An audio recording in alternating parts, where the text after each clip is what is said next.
Let's listen into a couple of guys talking baseball, Mark Viviano and Brady Anderson. Viv.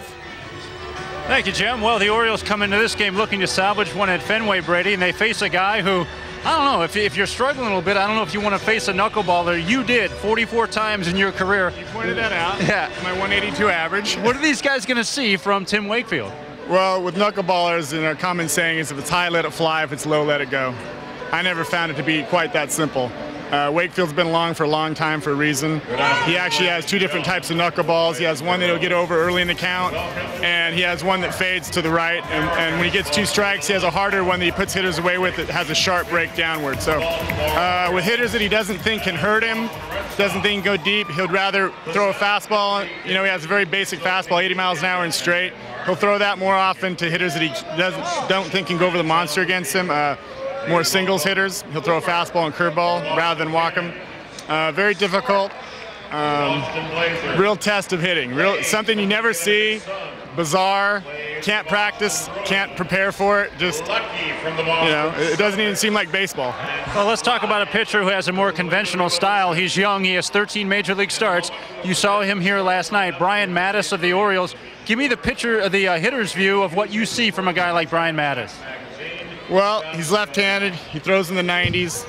He's got a great changeup, good curveball, improved slider. And what you'll see with hitters that have a great changeup is sometimes they'll be sitting on a changeup, and you'll see, you know, they don't get the changeup, they get the fastball, and it might be high, and they'll take it, and they'll get away with it. With Mattis, his control's so good, you know, if they're sitting on his changeup, he gets a fastball, it's going to be a strike. And he has the intangibles. He, you know, he's calmness under fire, great poise. You know, he's a cool customer. All right, batting leadoff for the Orioles today, a position you were in many times for many years. Nolan Reimold, first time he's batting leadoff. What's the key to being a successful leadoff hitter? Nolan's doing it for the first time. What would be your advice to a guy batting leadoff? I really think the key is they tried to mold me into a specific type of leadoff hitter early in my career, and it didn't work. The key is to stay true to yourself, to what type of hitter you are. Nolan brings power to the leadoff spot, which is good. Pitchers have to pitch guys with power carefully. The only way you're going to walk in the major leagues is to be a hitter that consistently drives the ball. Nolan can do that. That's the way he's going to get on base, not by trying to be a leadoff hitter and taking pitches. That's not going to work for him. Drive the ball, get pitchers to pitch you carefully, then the walks will come. So I asked Nolan in the clubhouse, I said, so leadoff hitting, what are you going to do? He goes, well, I know I won't swing at the first pitch.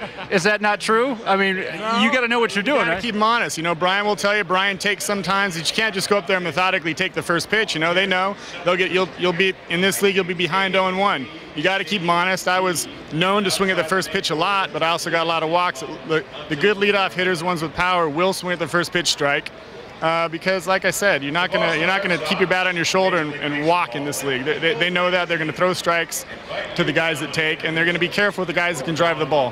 Very good. Brady Anderson joining us here at Fenway Park, a place he played many times, and again, faced Tim Wakefield 44 times.